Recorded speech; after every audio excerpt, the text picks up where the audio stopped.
There's a kind of fear that only exists after midnight, when the building is empty, the lot is dark, and you're the only one awake for miles. The three people in these stories all worked the night shift. Every one of them believed they were alone. Not one of them was. Headphones on. Lock the door. We'll start at a gas station. If you've ever worked a job where you're the only one there at night, this is the one that stays with you. There's a reason they tell you to lock the door the second the last customer leaves. Hannah learned that the hard way, once. She was 20, working the overnight shift at a gas station off the highway, the kind of place with 2 pumps, a cooler that hummed too loud, and nothing around it but corn and dark. 10 at night to 6 in the morning. Most nights, she saw maybe a dozen people. Truckers, a sheriff's deputy sometimes, people who didn't want to be seen in daylight. She liked it, honestly. It was quiet. She'd do her coursework behind the counter and watch the road. The night it happened started like any other. Around 1 in the morning, a car pulled into the lot and parked at the far edge, past the pumps, where the light didn't quite reach. It didn't pull up to a pump. It just stopped, facing the store. The headlights went off. Nobody got out. She didn't think much of it at first. People nap in that lot all the time. But after 20 minutes, she noticed she kept looking up at it. There was something about the way it was angled. Not pulled in to rest, but turned to face the windows, to face her. About half an hour later, the door chimed and a man walked in. Ordinary. That's the part nobody believes. Not a monster. A regular-looking guy, 40s maybe, ball cap, a jacket too heavy for the season. He nodded at her, polite, and walked the aisles. He didn't pick anything up. He just walked, slow, end to end. And every few seconds, his eyes came back to her. When he finally came to the counter, he didn't put anything down. He just smiled and said, "Slow night?" "Always is," she said. "You here by yourself?" Here's the thing, people ask that. It's small talk. But something in her went cold and careful, the way an animal goes still. Her mother had worked nights her whole life, and she'd given Hannah one rule: you are never alone. "No," she said, "my manager's in the back doing the count." He held her eyes a second too long. Then he smiled again, said, "Stay safe," and walked out. He got back in the car at the edge of the lot, and the car didn't leave. She told herself she was being paranoid. She tried to call her manager, straight to voicemail. The store phone got 1 bar on a good night. She texted a friend. Guy parked outside watching the store, freaking me out. It said delivered an hour later. For the next 2 hours, the car sat there. Every time she looked up, it was there. Once, she saw the small orange glow of a cigarette behind the windshield. He was awake. He was watching. At about 2:45, he moved the car. Not away, closer. He pulled it up out of the dark and parked it right in front of the doors. Nose in, headlights off. So the only way out of that store was past his window. Then he got out. And he didn't come to the door. He walked around the side of the building, toward the back, toward the storeroom door, the one that only locked from the inside if you remembered to throw the deadbolt. And in 2 years, Hannah never had. Why would she? She has said she never moved so fast in her life. She got to that back hallway just as the handle started to turn. She threw the deadbolt, and she felt the door push against it. Once, twice. A steady, patient pressure like he had all the time in the world. No pounding, no shouting. That was the worst part. He wasn't angry. He was just working. She backed down the hall, called 911, finally got the words out, and the dispatcher said the nearest unit was about 20 minutes away. 20 minutes. She went back behind the counter because it was the only place with walls on 3 sides, and she crouched down and she watched the door. The pushing had stopped. For a few minutes there was nothing. And somehow the nothing was worse, not knowing where he was. Then his face appeared at the front window, right up against the glass, hands cupped around his eyes, looking in, looking for her. She held her breath like he could hear it. And then, headlights, big ones. An 18-wheeler swinging wide into the lot, air brakes hissing, the whole cab lit up gold. The man straightened. He looked at the truck. He looked back at the store. One more time, almost like he was disappointed. And then he walked to his car, calm as anything, and drove away. The trucker who pulled in that night will never know what he did. He just wanted coffee. Hannah gave him the whole pot, and she shook so hard she could barely pour it. The deputy came. They took a report. No plate, she'd never gotten a clear look, and the car had been parked nose out in the dark on purpose. They were kind about it. They said there wasn't much to go on. She quit the next week. Here's the part that still keeps her up. A couple of months later, Hannah ran into the girl who'd taken over her old shift. They got to talking, and the girl's face changed, and she said, "Hey, random question. Did you ever have a regular, older guy, ball cap? Because there's this man who comes in some nights, and he never really buys anything, and last week he asked me..." She stopped. "He asked me when the other girl works, the one who used to do nights. He said he must have just kept missing you." Hannah never went back to that town, and to this day, whatever job she works, whatever the shift, she locks the door the second the last customer leaves, every single time. If you're working tonight and you're the only one there, do the same. She made it out. The next one wasn't safe behind a counter. He was 8 floors up, in an office building that was supposed to be empty after 10. It wasn't. If you've ever worked a job where the building empties out at night and the place becomes yours, this is the one you don't want to hear. For 11 months, Marcus worked the overnight security shift at an office building downtown. And for about 3 of those months, he wasn't alone in there. He just didn't know it yet. It was 8 stories, law offices, an accounting firm, and a couple of empty floors the owners could never quite lease. His job was simple.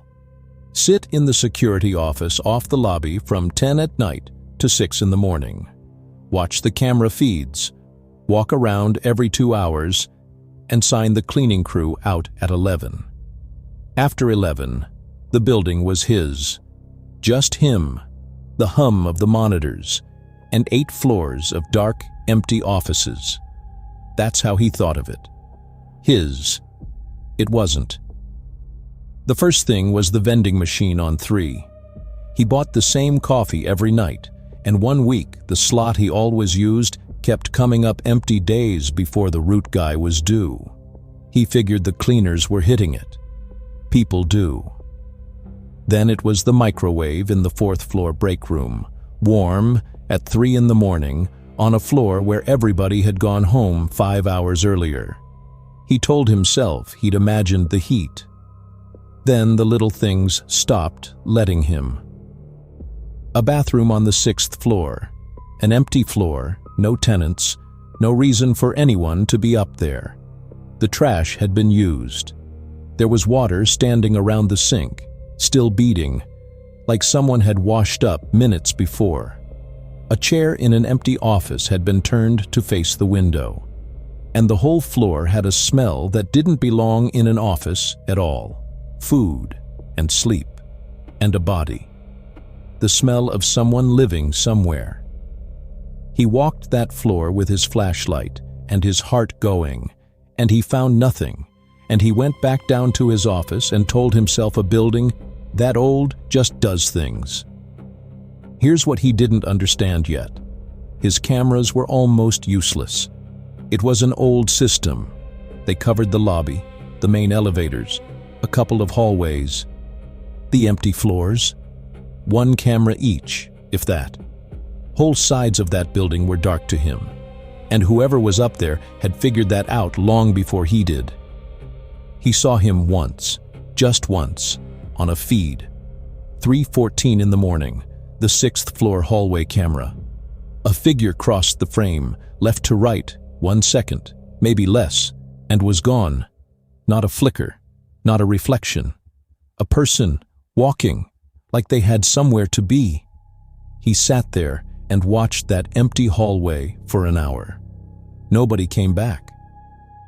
The next night, he made himself go up there in the dead hours, 4 in the morning, and he checked the one door on 6 he always kept locked. A storage and maintenance room at the end of the hall. It was open. Inside, behind a wall of old file boxes, someone had built a life. Blankets, folded, empty wrappers in a neat pile, not scattered. A phone charger plugged into the wall outlet. A jug of water. It was tidy. That's the part that turned his stomach. It wasn't a mess. It was a home. Someone had been comfortable up there. For a long time. And on the floor, by the blankets, there was a sheet of paper. Handwritten. It was a schedule. It was his schedule. The times he walked his rounds. 10, 12, 2, 4. Written down. Studied. He didn't run. He'd be the first to tell you he wished he'd run. He just backed out of that room very slowly, and he went down to his office, the little office where he sat alone every single night. And he stood in the doorway, and he looked at it differently than he ever had. His spare jacket was on a different hook than he'd left it. There was a coffee mug on the desk he had never used. Small things. Things you'd never notice unless you suddenly understood that while he was out walking his rounds, every 2 hours, on a schedule somebody had written down, somebody had been coming down there, sitting where he sat, in the warm. He called the police from his cell phone, standing in the parking lot, watching the building. He did not use the desk phone. He didn't want to be inside to make that call. They searched all 8 floors. They found the room on 6 exactly like he'd left it. Blankets still holding the shape of someone. The food, the schedule. One of the officers said the blankets were warm. They never found the person. There's a lot of building to disappear into when you know it better than the people paid to watch it, and a lot of ways out during the time it takes a cruiser to arrive. He quit that night. He never went back for the jacket. A week later, the building manager called to ask why he'd left him short, and somewhere in being annoyed, he mentioned the guard before Marcus, how he'd quit the same way. No notice, just stopped showing up one day after about 2 weeks on the job. Said the building gave him the creeps, said he kept feeling watched. Marcus thought about that schedule on the floor of room 614, and he remembered there had been a second name on it, up at the top, crossed out. The other guards. His own was under it, not crossed out. They never caught whoever it was. And to this day, Marcus thinks about those 3 months, sitting alone in that little office, feeling perfectly safe, doing his rounds right on time, and how the whole time, somewhere above him in the dark, someone else was awake too, watching the clock, learning when he'd come, waiting for him to be the kind of careless that ends a person. He got out too. Most of them do, if they're lucky, and if they're smart. This last one comes down to a single question, asked at a motel desk at 2 in the morning. The wrong answer would have gotten someone killed. Room 214. The most dangerous people don't kick the door in. They knock, they smile.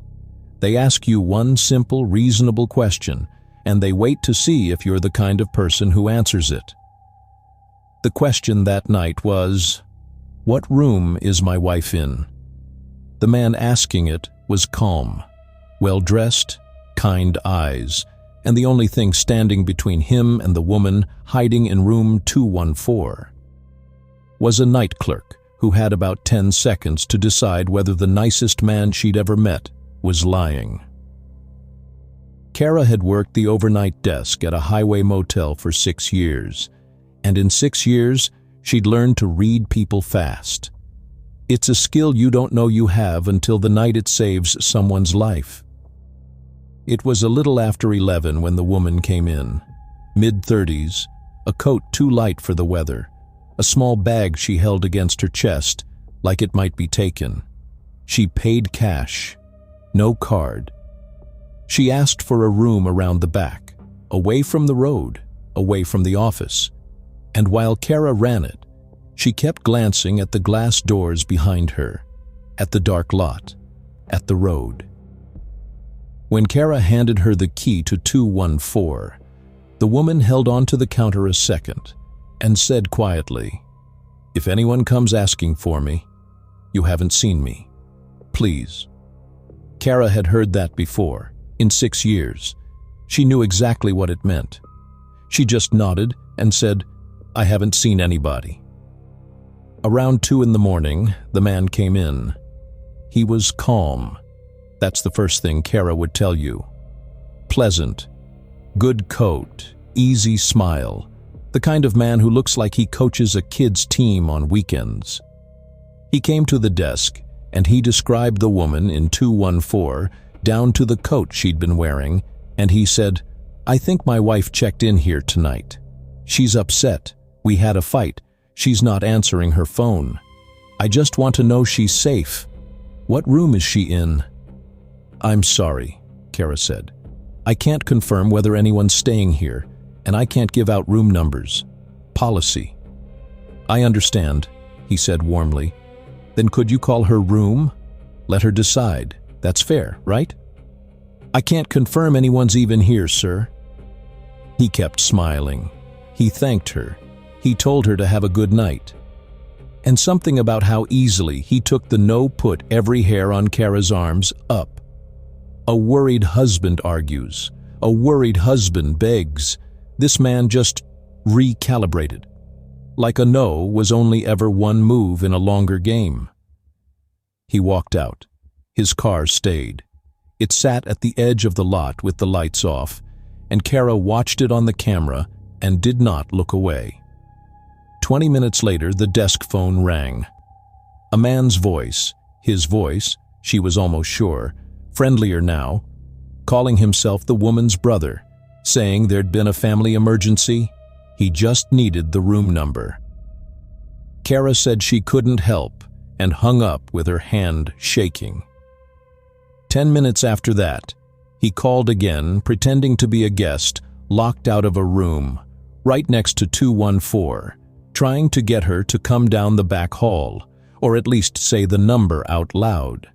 That's when she knew he didn't have it yet, and that he wasn't going to stop until he did. She picked up the house phone and called 214. The woman answered on half a ring, like she'd been sitting in the dark with the receiver in her hand. "Don't open your door for anyone," Kara said. "There's a man here looking for you. I haven't told him anything. I'm calling the police right now." There was a silence, and then the woman's voice came apart in a way Kara has never forgotten.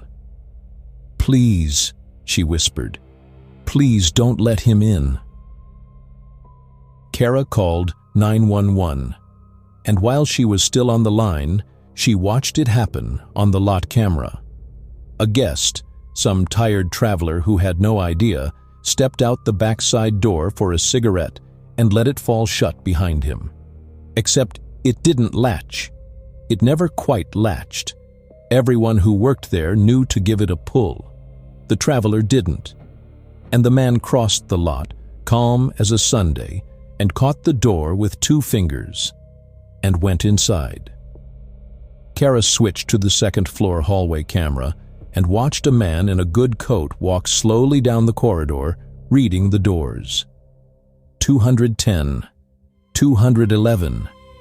The dispatcher was saying something in her ear. Kara couldn't hear it. 212, 213. He stopped at 214. He didn't knock. He didn't try the handle. He just stood there. And after a moment he laid one hand flat against the door, gently, almost tender. The way you'd touch something you'd already decided was yours. And then, faint through the office glass, the sound of a siren turning off the highway. The man lifted his head. He listened. And then he walked, not ran, walked, back up the corridor and down the far stairwell. And by the time the cruiser swung into the lot, the back hall was empty, and the side door was easing shut on its broken latch. The woman in 214 left before dawn, with an officer walking her to a different car than the one she'd come in. She stopped at the desk on her way out. She didn't really have words, and neither did Kara. She just put her hand over Kara's hand on the counter for a second. And then, she was gone. Here's the part that Kara only learned later, when a detective came by to follow up. The man had done the same thing at 2 other motels along that same highway that week. Same calm. Same, my wife checked in. What room? 2 other night clerks, 2 other late desks. At one of them, the clerk had told him. The detective wouldn't say what happened after that. He just thanked Kara for not being the easy one. Kara still works nights, but there's a panic button under the desk now that she put there herself, and she's never once been tempted to think of it as overkill. And every so often a man comes in late, calm, pleasant, a good coat, an easy smile, and asks her some simple little question about a guest. And for just a second, every time, she's back on that camera at 2 in the morning, watching a hand lie flat against the door of room 214. And she says, "I'm sorry. I can't help you with that." And she means it more than he will ever know. 3 people. 3 night shifts. 3 reasons to lock the door behind you. If you've ever worked after dark, you already know the feeling. Tell me about your shift in the comments. And if you want to keep the lights off a little longer, there's a full playlist waiting. Sleep with the light on.